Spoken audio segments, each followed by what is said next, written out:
Hello, today I'm going to guide you on how to create a cylinder chart in Excel. Start by selecting the data you want to visualize. Press Alt plus F1 to instantly insert a default chart. Right-click on the chart, select Change Chart Type.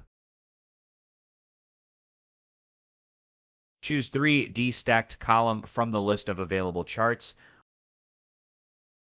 Double-click the chart area to open the formatting options. Change the shape type to cylinder. Set depth and width to 100% for a full cylinder effect.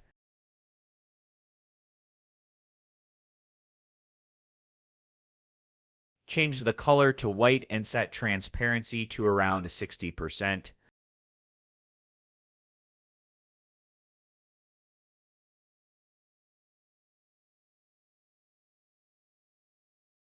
Now select the blue sections representing remaining value.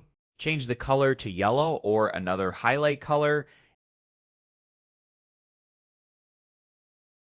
Add data labels to show the remaining percentage directly on the chart. Now you have a working and stylish cylinder chart in Excel. Like and follow for more daily Excel tips.